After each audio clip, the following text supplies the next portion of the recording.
Sky Ripper's armature. The stuff that dreams are made of. Engineers' dreams, anyway. How is it part of a weapon at all? He'd have to ask a scientist. But first, he'd get the second piece. Sky Ripper had a heart. A core that had come to rest on the next island. Well, Bia had just invaded it with her father's Raven battalions. She must be encamped there still.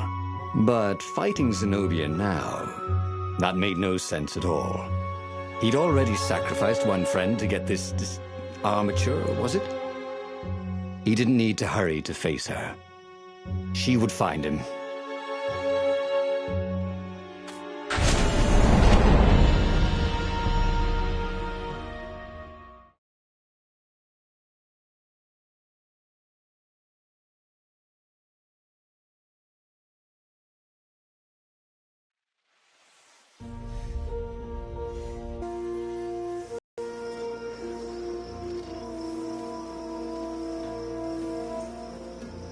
He looked up at the old trees around him.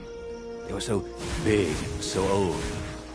They'd been there before he was born, and they'd be there after he'd passed into legend. Was he confronting his own unimportance? What had got into him? He was no philosopher. Anyway, who cares? He was plenty important. He was a hero, and soon he'd prove it.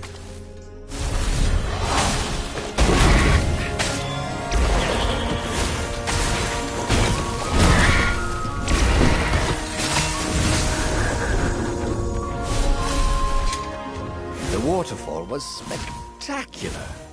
You had to enjoy these things as they came. We pass this way but once. Wait a second.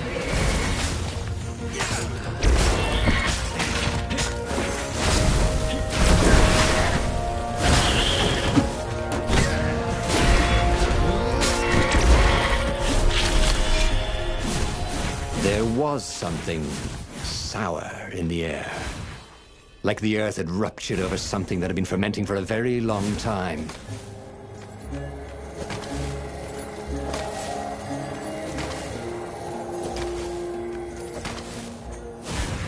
There were fewer and fewer trees.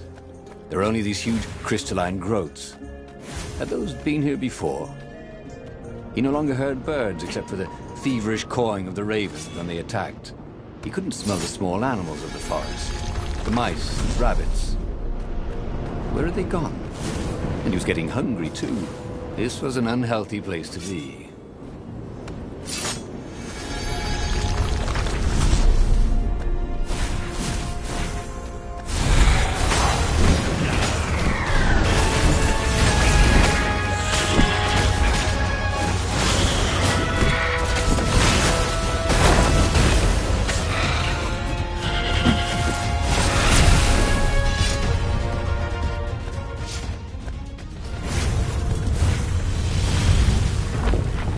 The 20-sided core made him feel physically sick. Once he had sneaked into a temple of the dark arts, and he hadn't liked... He carried his prize back to the Farfarer. Now, he had to make his next move. There was a key Imperial outpost on the Nexus. If this really was some sort of super weapon, he could use it to wreak havoc on the enemy. And if it wasn't, well, better to know that before the final battle. But maybe he should show it to some scientists first. There was an observatory on the Nexus. Maybe he should go there before he fired it.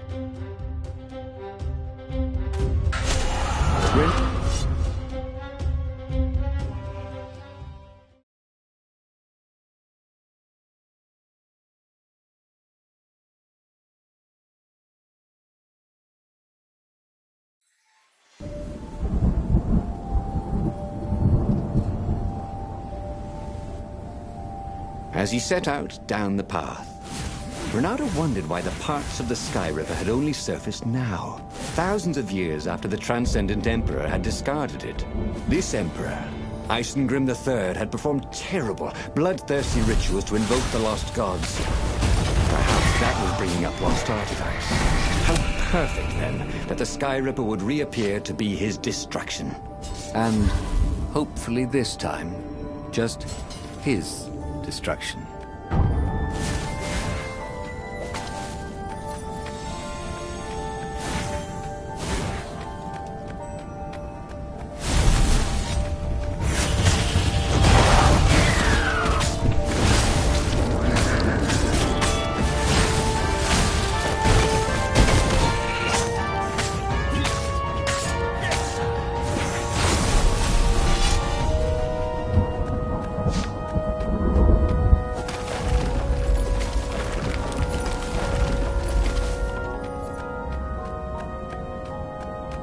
He was tired.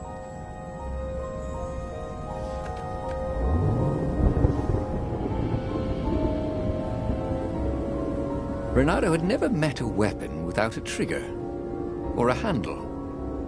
How did this thing work?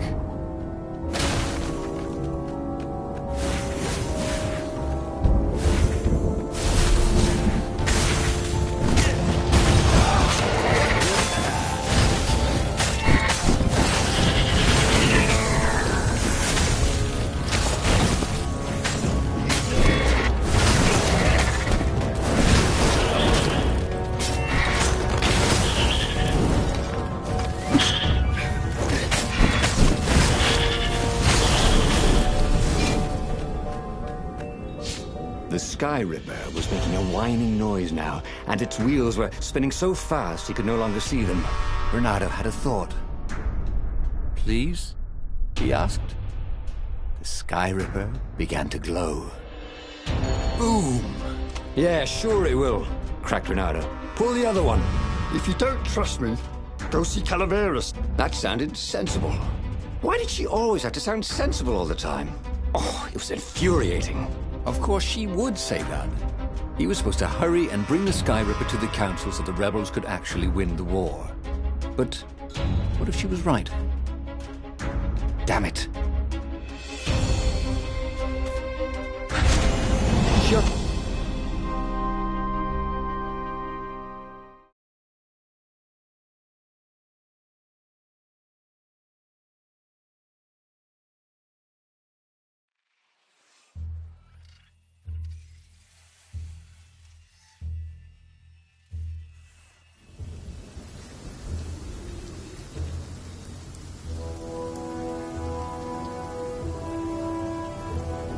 Imperials were flapping and cawing all around the ruins.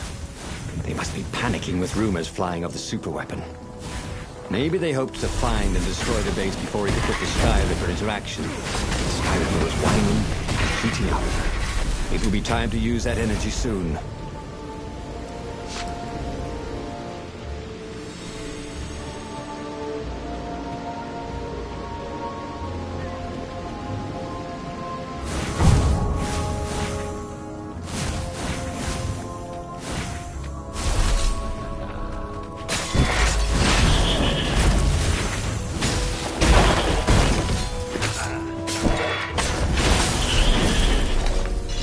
He wondered if the council knew he destroyed the outpost. He hoped so. He was excited. With his superweapon, they could actually win their battle with the Imperial fleet.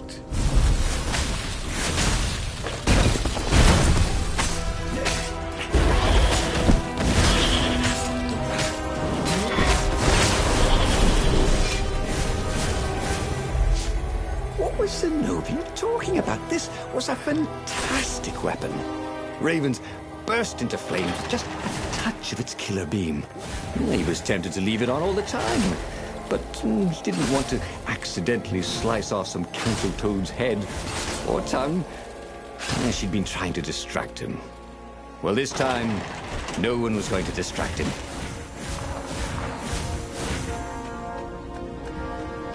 Oh, good! I need a new rug for my nest, said the lead raven.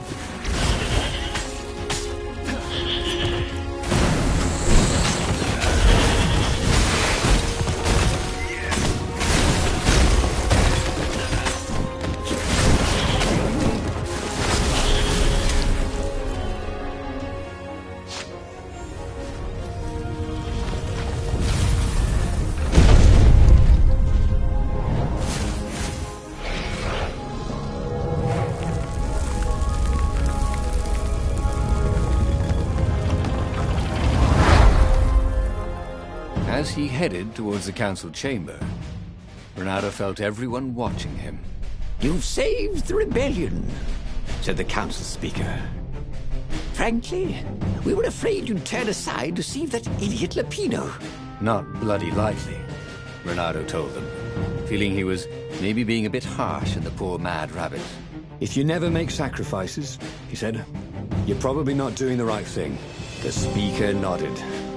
Are you ready to lead the charge? Let's roll, he said. With grim satisfaction, Renato set sail for the fleet. The Sky Ripper had lost its wine. It was humming now, as if it had taken some time to seat properly. He had always been irresponsible. This time, he'd done the right thing, made the hard decisions. He was a real hero. He hadn't let himself be distracted by old friends or old lovers turned enemies. Finally, he could be proud of himself.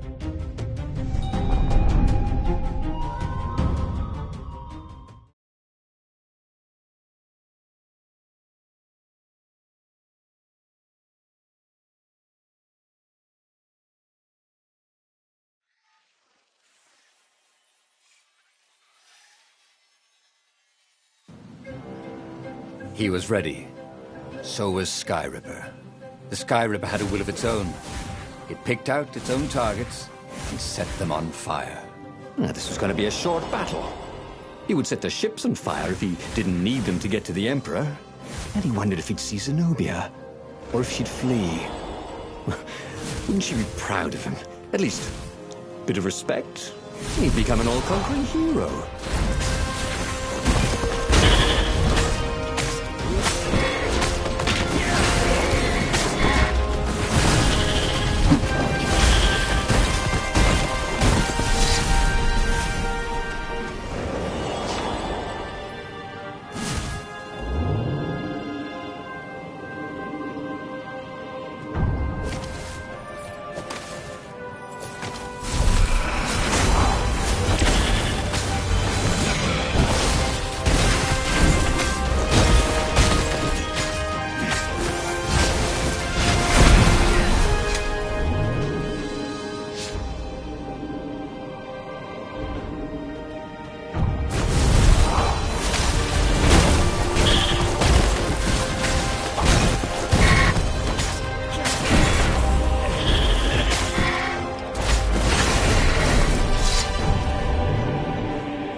Parchment on a signpost.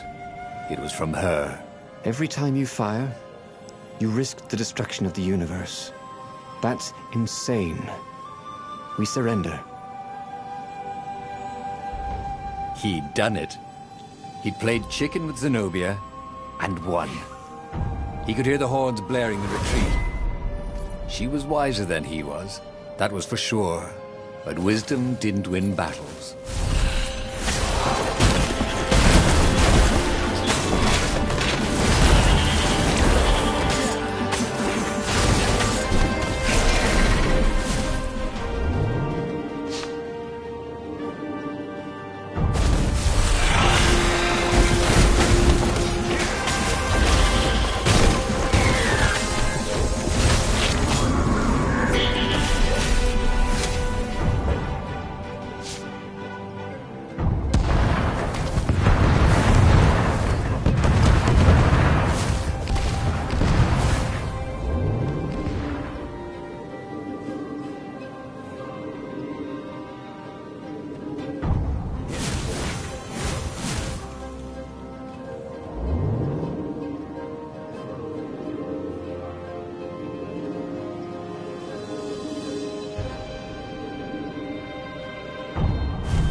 And there was Zenobia, wearing the white robes of surrender. She came and kneeled before him. Why didn't you listen to me? I was trying to save you too. You're the enemy, he said. I was never your enemy, Renato. And he realized, not for the first time, how much she loved him. Then she spoke a terrible word and made a gesture with her hand. She stopped moving. covered in frost, and he wondered why she'd frozen herself. Then the Sky Ripper froze, and then, for a moment, he felt very cold and discovered that he couldn't move. The next thing he knew, the sun was a giant, monstrously red. It took up half the sky, and he was in a parched red desert. And then he was on fire.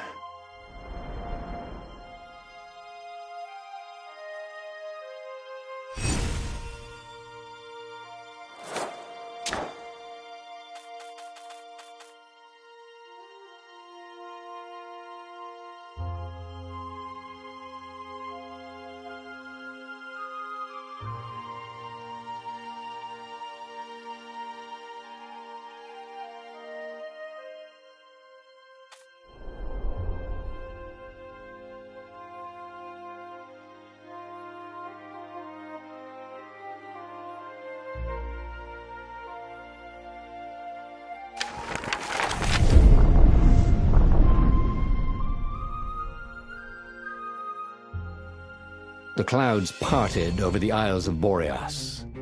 It was time to choose. The rebellion was in trouble. Ravens were scouting for the secret rebel base. They needed a game changer. Pieces of the Sky Ripper had surfaced. Reynardo knew that using it could go catastrophically wrong, but he was sure he could figure out how to use it safely. Also, a temple had risen out of empty desert. The Iblis Stone was hidden there. It was a dangerous artifact. It could corrupt its user into a bloodthirsty monster. Maybe he could find a way to use it, to take its power without surrendering to its wickedness. And also, his old friend Lapino needed rescuing. Of course, Reynardo had a pretty strong suspicion that Lapino had betrayed the rebellion, and he had a gut feeling that he needed to use that to his advantage.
Reynardo finally realized that Lapino was a traitor to the cause, and maybe Reynardo could use that somehow.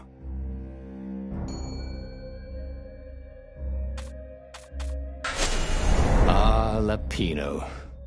Apparently...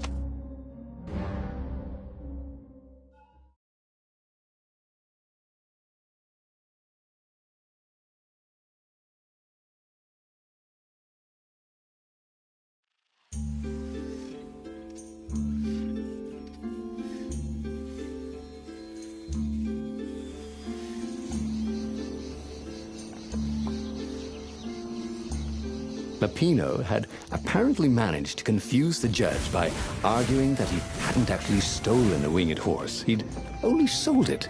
But wait, where was the prison? The village was empty. Had everybody fled the ravens?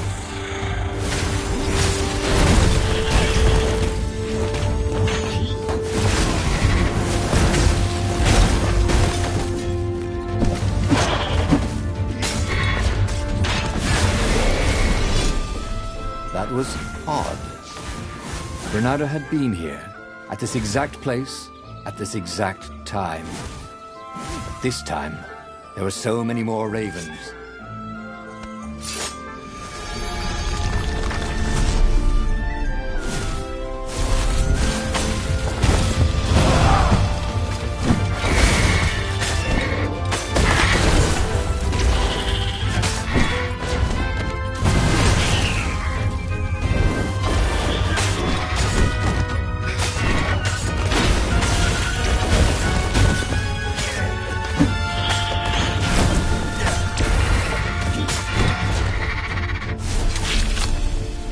Ravens were landing everywhere.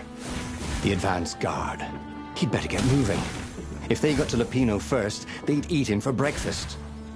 Or a snack. Ravens weren't picky. If they got hungry, they sometimes forgot to interrogate their prisoners. Even top spies like Lupino. Well, unless he really was a traitor, obviously. Then they'd probably pin a medal on his chest.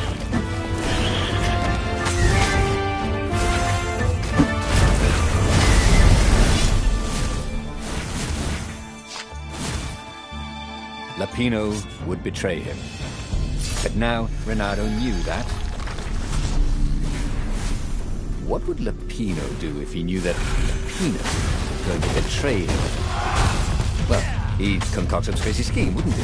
And use Lupino's betrayal against him, and it would blow up in his face. Maybe he was overthinking this. Dirty and bloody, Reynardo finally reached Lupino. The rabbit was practicing his shuffle. Reynardo recognized the cards. It was Lupino's favorite deck. Oh, I thought you were in danger. I am. The ravens are... We capture Zenobia. We find out what she knows. And that's the whole war right there. Easy peasy, lemon squeezy. Capture the Emperor's greatest general, who happened to also be a deadly sorcerer, and, oh, his only daughter? That would be worth it. And it would be nice to see her. He'd always had a soft spot for her. And he felt sure she had one for him. On the other hand, he could still get to the core of the Sky Ripper, even if he couldn't get the whole thing. It must have great power. Zenobia was...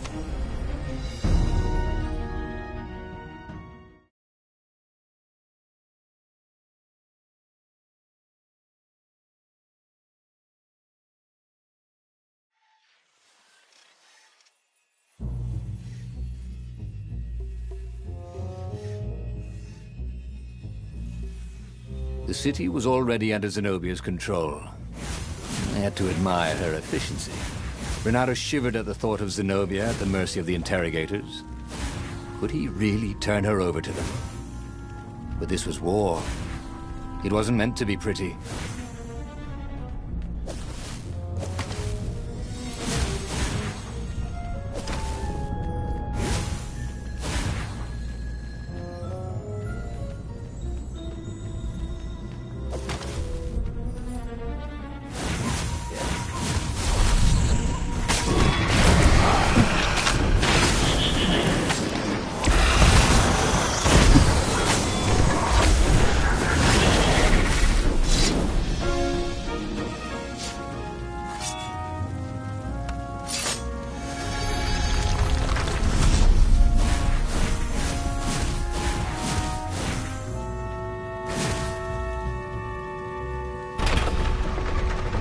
Was Lupino urging him to capture Zenobia?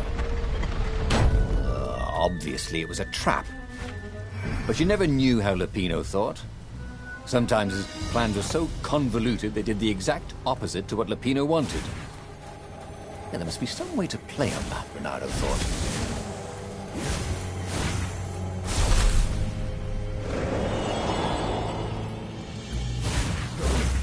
So, what's this plan of yours? Use me as bait, said Lupino. And he outlined a slightly complicated plan that involved geese, a net, setting the Farfarer a little bit on fire, Lupino dressing as an old blind toad, and Reynardo hiding inside a monstrous watermelon. What could possibly go wrong? Thought Reynardo.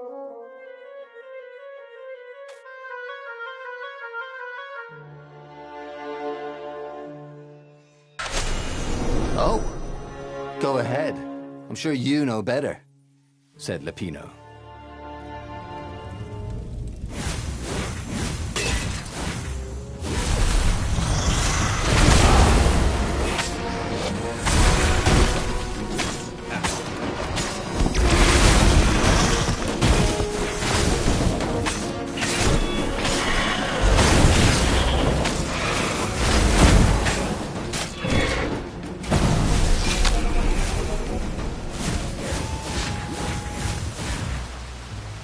Renato slinked through Zenobia's ship, making no sound at all.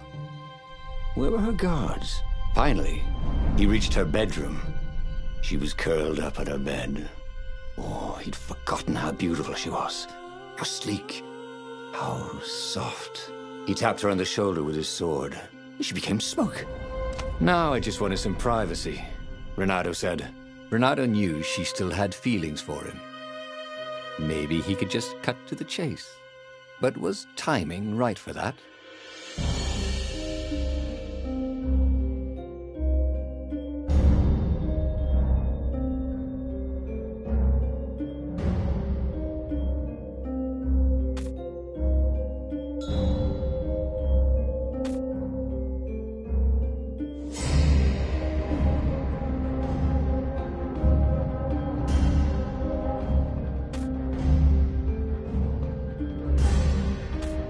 I know how you feel about me, baby.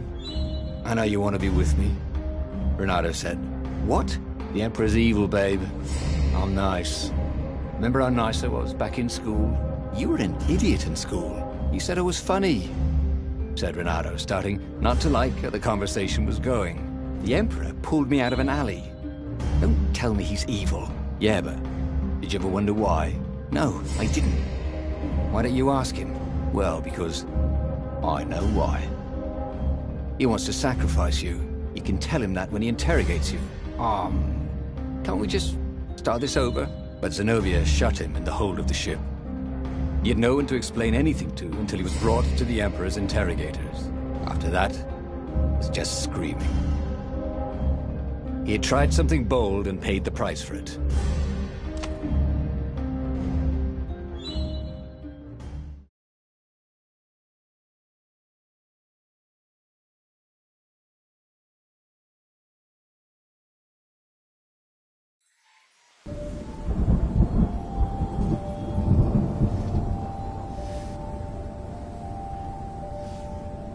The scientists at the observatory have resurrected one of...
She caught up with him.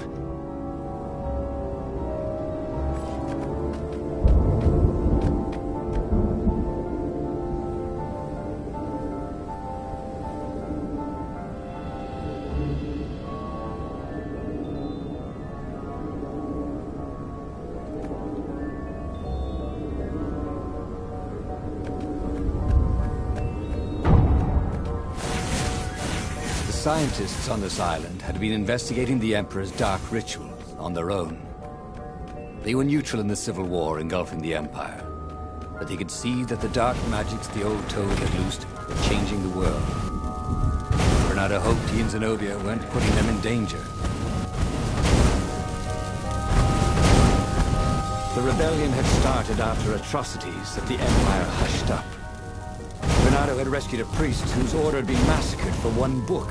He had slept in a burnt village. Dead kittens and puppies had come to tell him what the Emperor had done to them.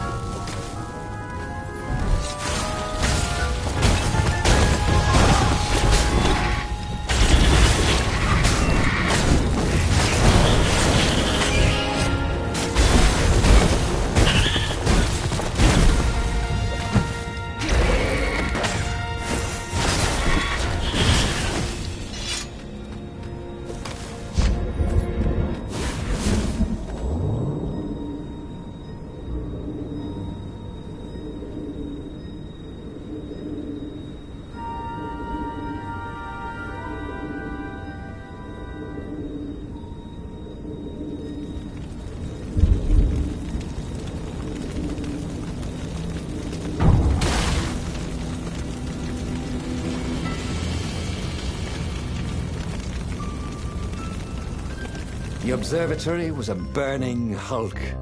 Dead scientists and black feathers everywhere. The Ravens had taken care to burn the reanimated witness to cinders. Zenobia stared around, shocked. The scientists had been neutral. They had no part in the rebellion. "Take me to your council," she said, shaken. "I have things to tell them." It was what Renato had gambled on. The Zenobia would turn against her father once she knew his madness. But the rebel base was secret.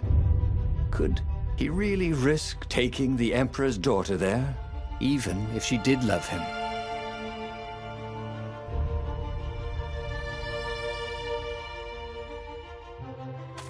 Renato reached the peak.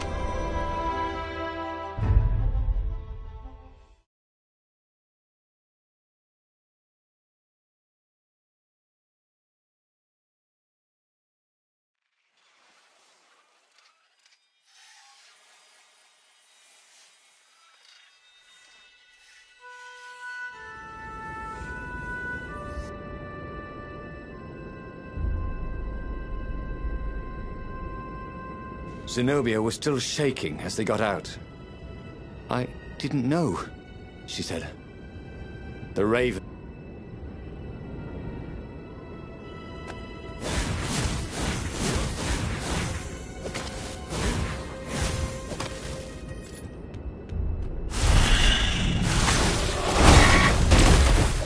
"Come over here."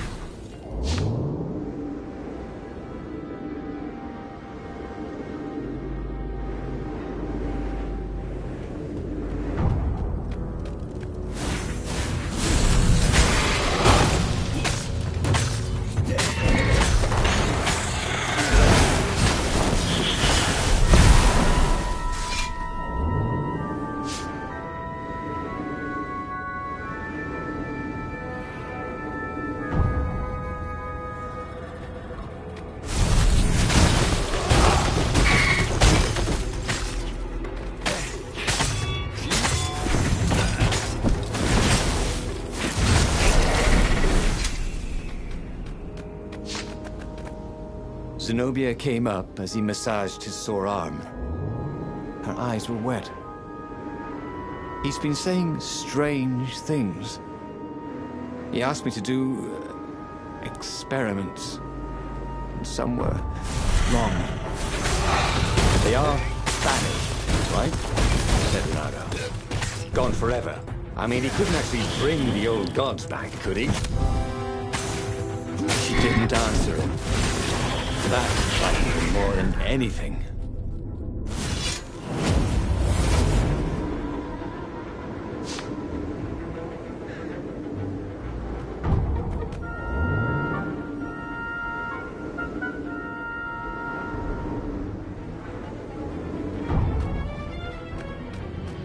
Hey, who do I have to kill to get a drink around here?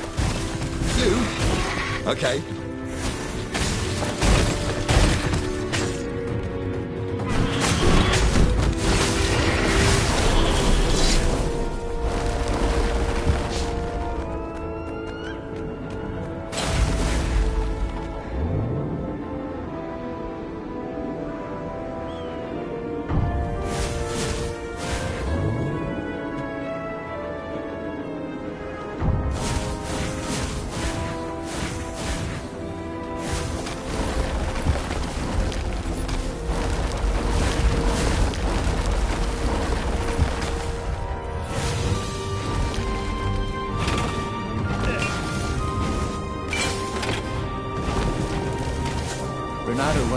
should have taken Zenobia to the rebel base for real. Maybe she wasn't playing him after all. After the bleak talk about the Emperor's dark secrets, he was regretting his suspicion.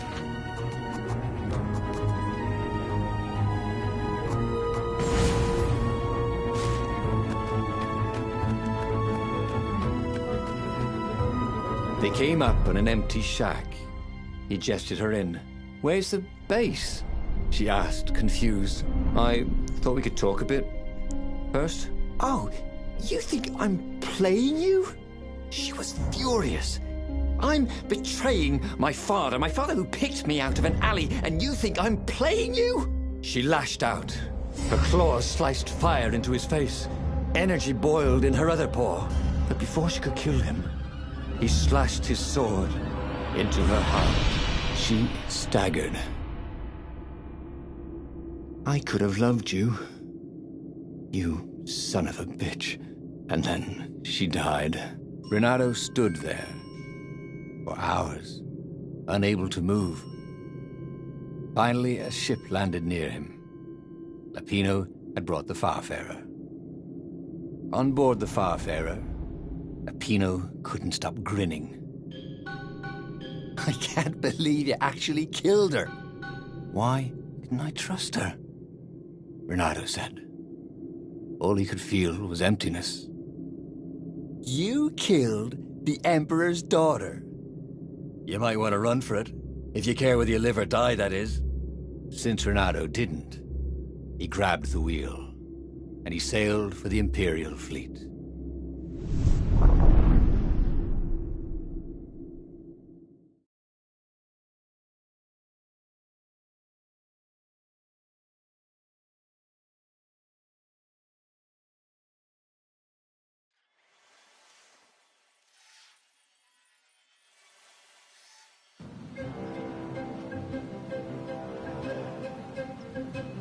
Renato had never felt worse. Zenobia had listened to him. She'd opened her eyes to her father's evil. And everything he had hoped for. Was he so used to lying that he couldn't trust even the girl he had always loved?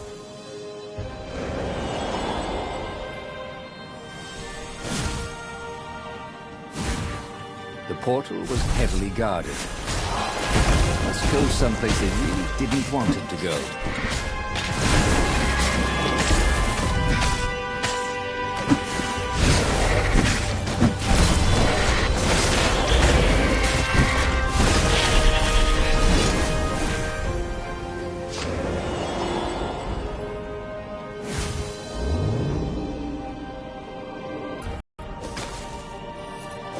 Who are you guys dressed up as for Halloween?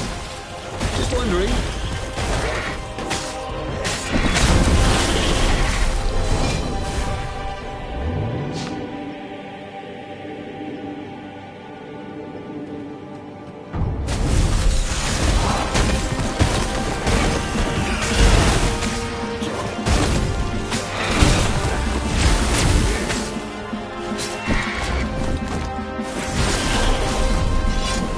See the rebels reeling back as he plunged into the ranks of the Ravens.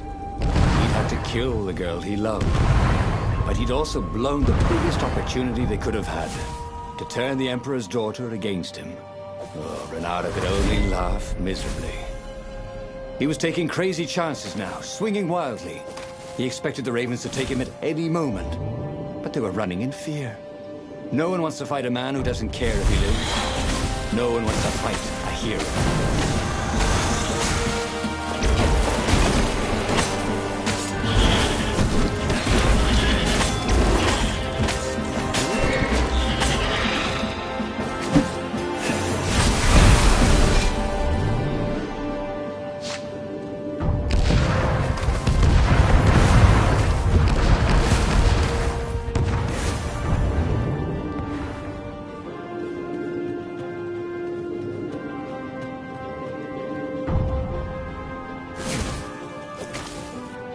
Soon he'd confront the Emperor. Again. This time, he'd make an end of it. He'd screwed up last time, but he had a good feeling about this time.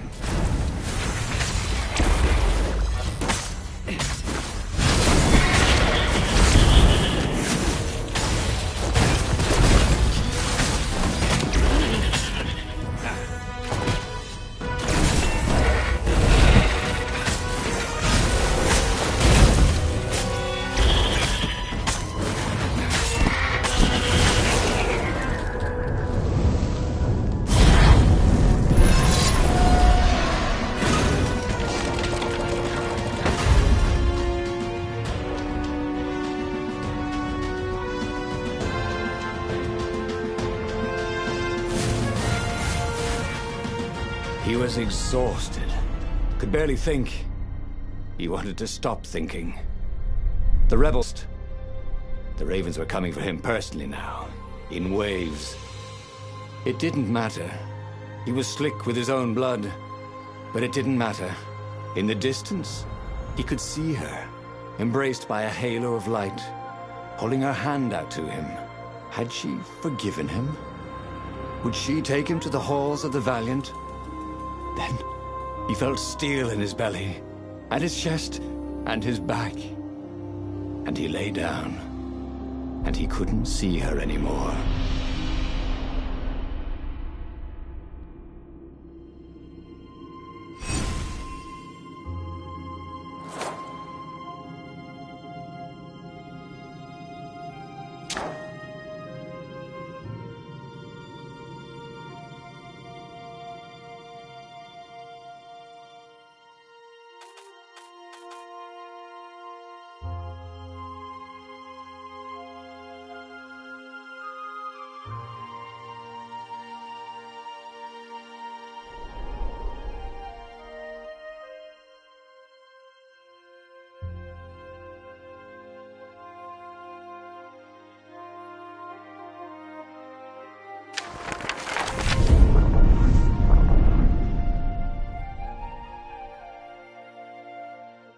The clouds parted over the Isles of Boreas.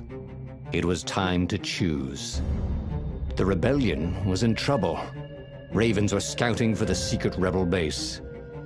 They needed a game-changer. Pieces of the Sky Ripper had surfaced. Bernardo knew that using it could go catastrophically wrong. But he was sure he could figure out how to use it safely. Also, a temple had risen out of empty desert. The Iblis Stone was hidden there. It was a dangerous artifact. It could corrupt its user into a bloodthirsty monster. Maybe he could find a way to use it, to take its power without surrendering to its wickedness. And also, his old friend Lapino needed rescuing. Of course, Bernardo had a pretty strong suspicion that Lapino had betrayed the rebellion, and he had a gut feeling that he needed to use that to his advantage.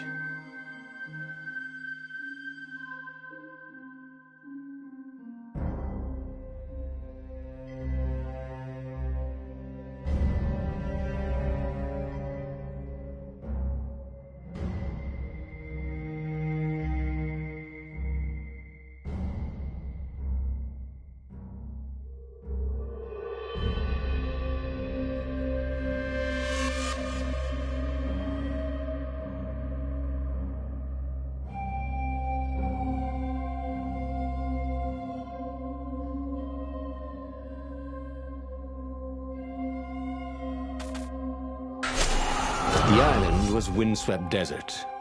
No...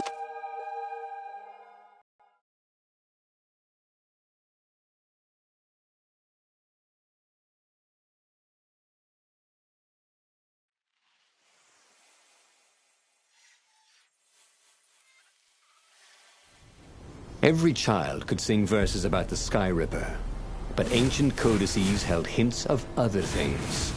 A stone that ate souls, a ruby that drank blood, a jewel only a righteous man could give away. Were all these things the Iblis Stone? Long hidden in a buried temple. Another ancient item that was only resurfacing now. Drawn up from the deeps by the Emperor's horrific rituals.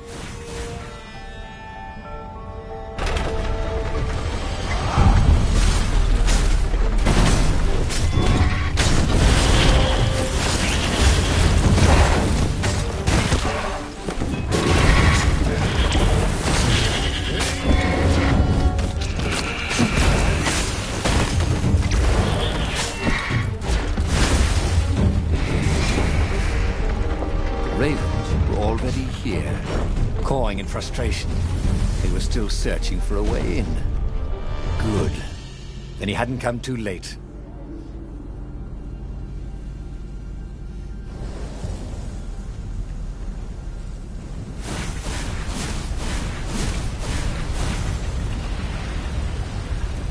Right, who wants to die first?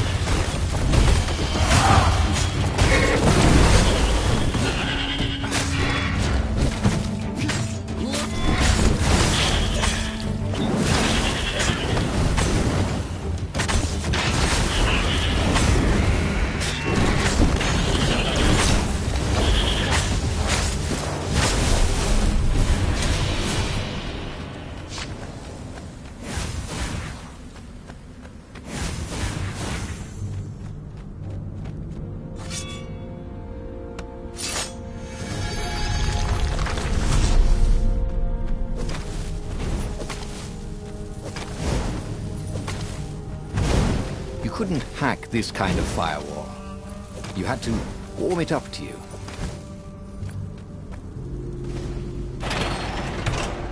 There had to be some way to use the Iblis stone. It was old, wasn't it? People are so much cleverer now. And Renato was pretty sure he was cleverer than most people.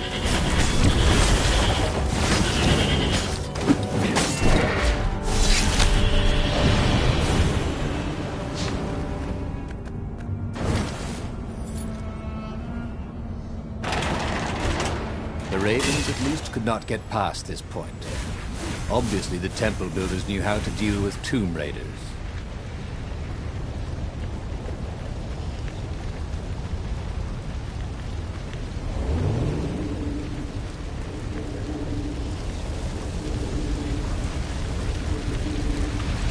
This wasn't actually such a hard puzzle, come to think of it.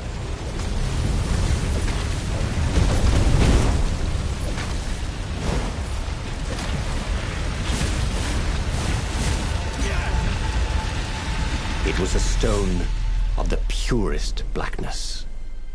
It reflected no light, like a void made solid. It was the stone, eager, thirsty.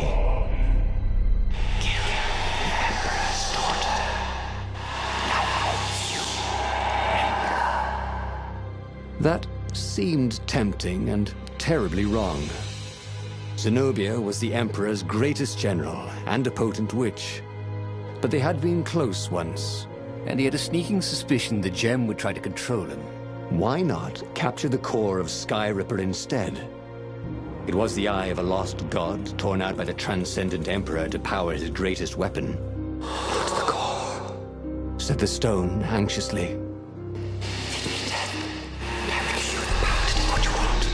But even though Renato knew how evil the gem was, he had a clever plan for dealing with it.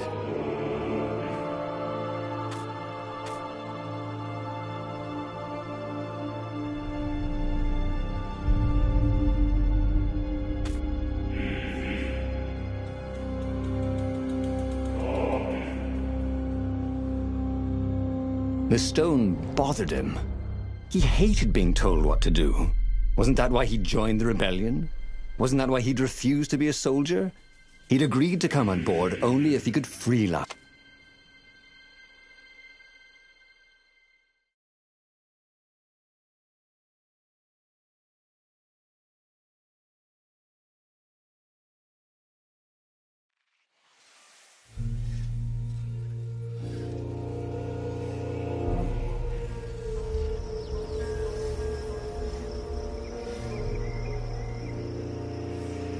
The moment he landed the Farfarer, Renato had a rare feeling of regret. It's not too late, he thought. He could turn around and sail for Zenobia's island. He frowned. Wait a minute. He didn't want to kill Zenobia, did he? Sure, technically she was the enemy, but they'd been at Swordfu school together. They'd never been lovers, but somehow they'd been closer. She'd told him every secret about herself. Except the biggest one. That she was the Emperor's daughter. No. Kill Zenobia. whispered the stone. Before it's too late.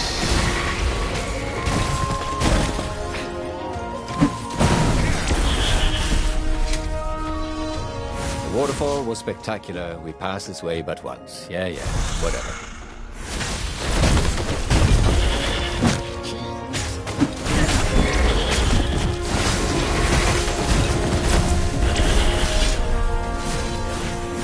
There was something sour in the air.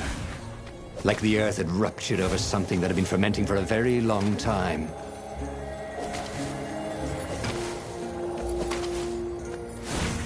The stone hadn't lied about what it could do for him. With each raven he cut down, he felt a jolt of power flowing into his arm. "You're weak," whispered the stone. "The core will kill you." "Are you afraid of it?" "No, don't be ridiculous," it chuckled. But it's unstable. It will poison you so much as carry it, and if you try to use it, it will explode catastrophically. Reynardo did not trust rocks that talked in his head. He went onwards.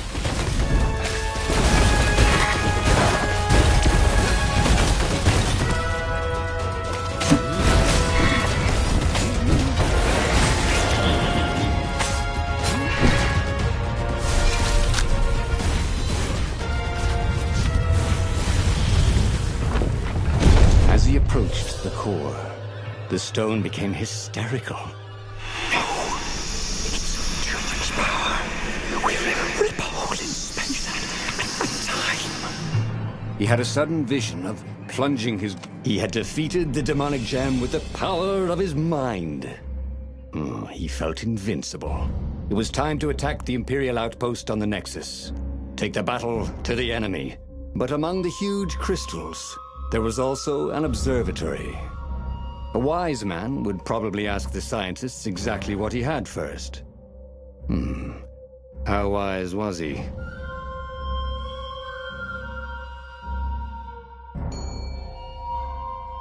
As the Farfarer made its way toward...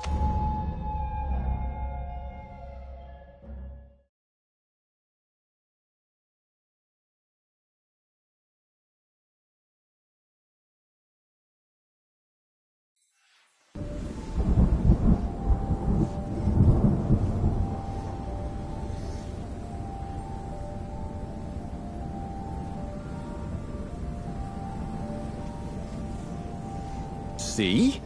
He'd trusted his gut, and it had worked out. That's what it meant to be a hero. To ignore the naysayers and the odd-makers, and do what you knew was right, and have it turn out to be the right thing. Well, he wasn't worried. Once he got to the observatory, the scientist Toads could explain it. Then he could carry the war into the enemy's camp and destroy them all. Oh dear, he was getting a little bloodthirsty, wasn't he?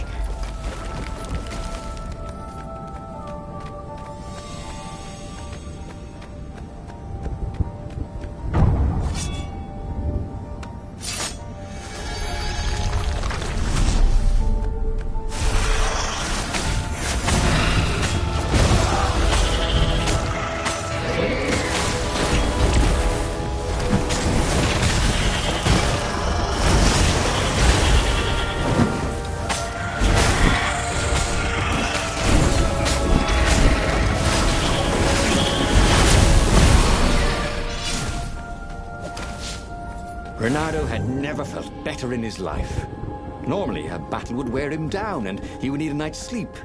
Now he felt like he could go all night and all day. He felt like people were cheering him on, and he could practically hear their applause as he slew one raven after another.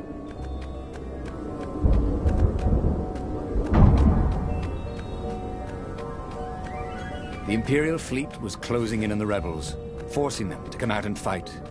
Reynardo was itching to bring the fight to the enemy. He had to remind himself not to be too reckless.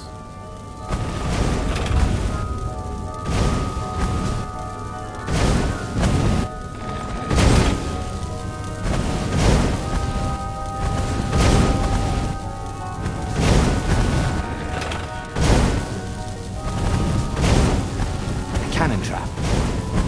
Who kept these things loaded anyway?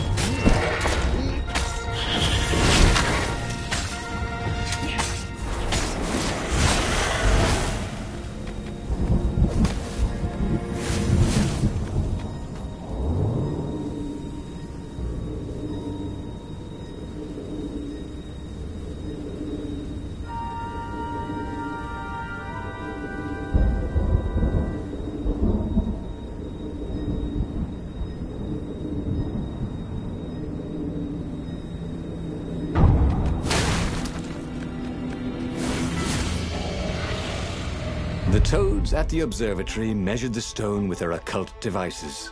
I fed it the core of Sky Ripper, explained Renato. No more filthy blood and souls. But the core is not an unlimited energy source, said one toad. Another said, there's a feedback loop, you see, which could overload the stone. Yeah, the stone doesn't actually feed on souls, claimed a third, but on pain of killing another sentient being. If you can truly be at peace with yourself, it would not overload. This was all very confusing. At peace. Yes, the mountains were peaceful and quiet, but he now had the power to turn the tides. He should report to the Rebellion Council and prepare for the decisive battle.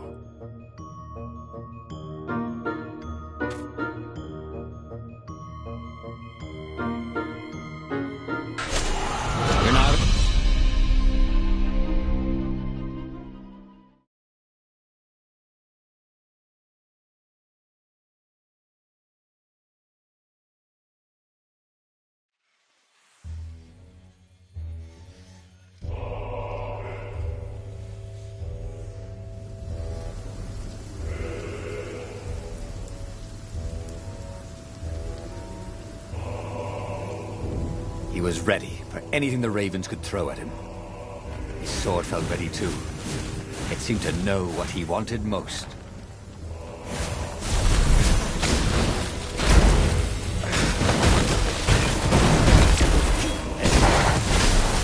Funny about librarians. People thought of them as fussy clerks who shushed them for talking. But the librarians thought of their books as sacred, and themselves as priests in a temple of knowledge. Who knew they were willing to die to protect it?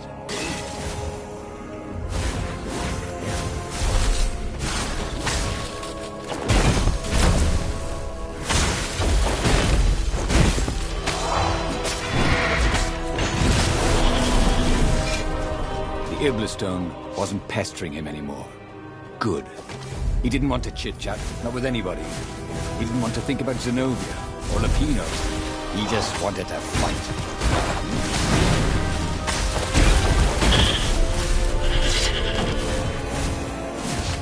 This was almost fun. Pain of killing another sentient being? What was that toad talking about anyway? He felt no pain, only pleasure as each filthy raven fell by his sword and the stone glowed brighter and brighter. And all the while, those voices were cheering him on, like he was in the arena, winning bout after bout.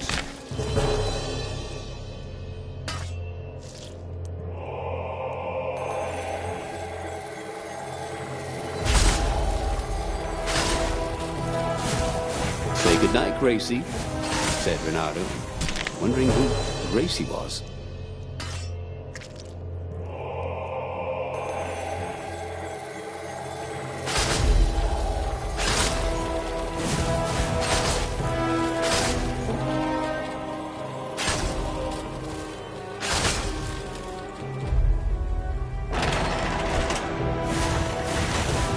Long stairs. So he was close to the rebel base. Nothing was on fire. So far, so good.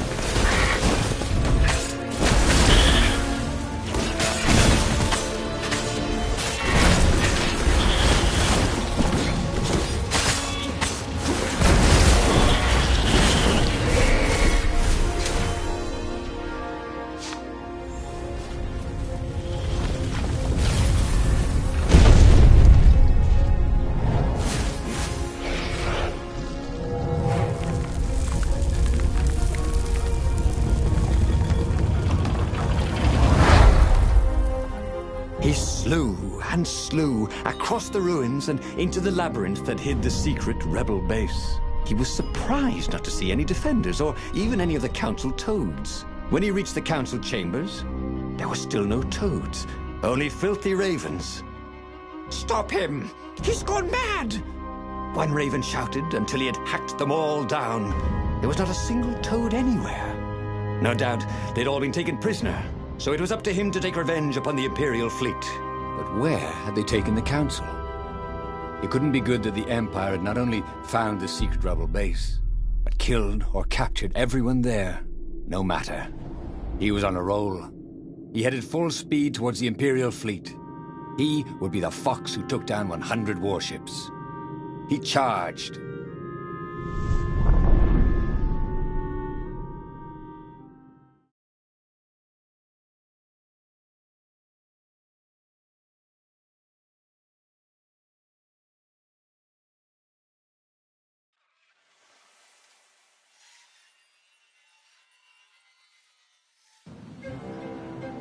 The Imperial fleet was huge and deadly, but he was deadlier.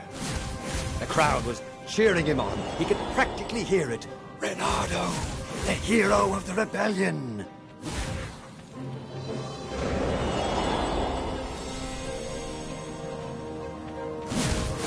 Ooh. The portal led right into the middle of the fleet. It was a glaring weakness in the defense.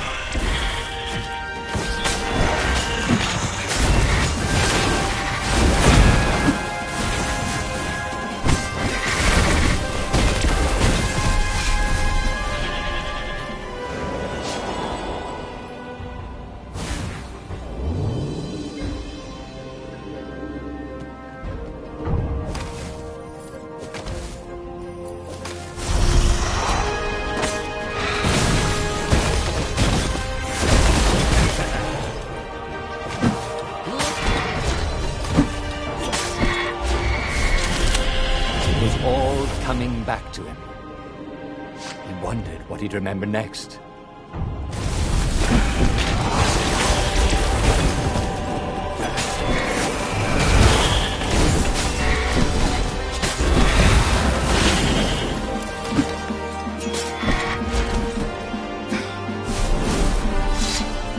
As he slew his way across the fleet, Reynardo thought he could hear a small voice whispering in his ear. "Look at your gauntlet, you idiot," he said. Oh, for heaven's sake, he thought. Can't I be alone in my own head? Look at the stone. I'm busy, he told the voice. Talk later. Then it will be too late, cried the voice. Don't be so bloody thick. Piss off, he told the voice and kept up his slaying.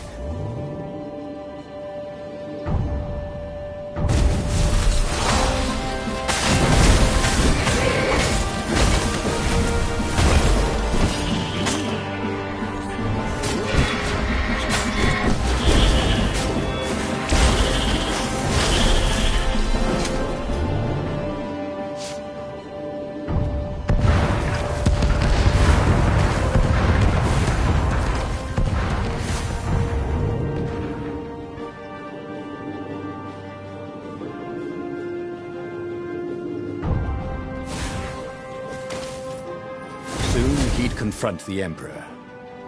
Funny that this whole war had come about because the Emperor feared death. And now it was coming for him. There was some sort of lesson there, wasn't there?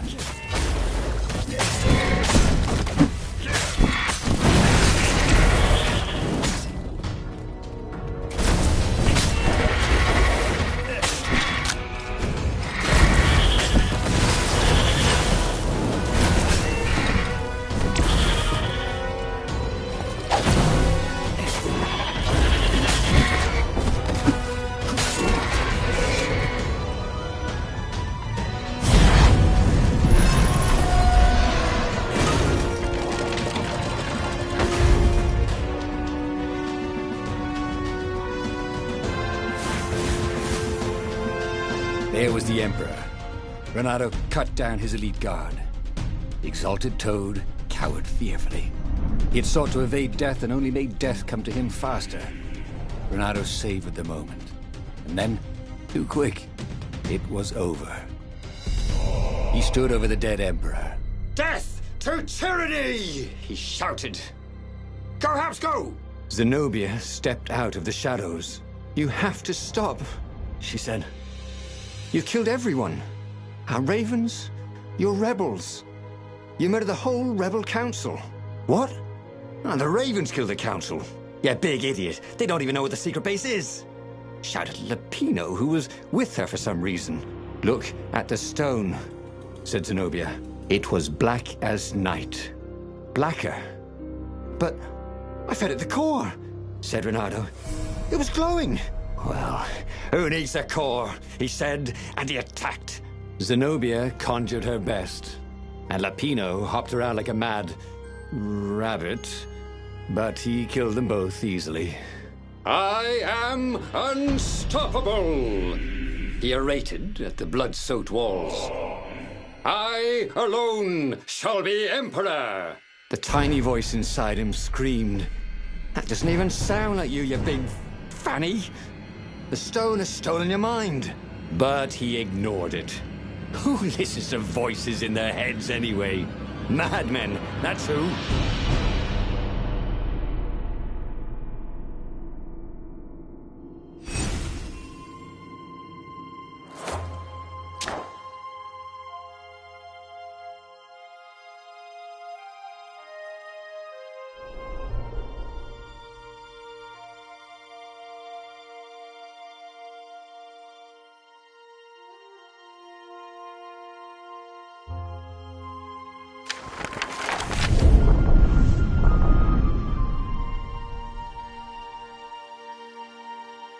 The clouds parted over the Isle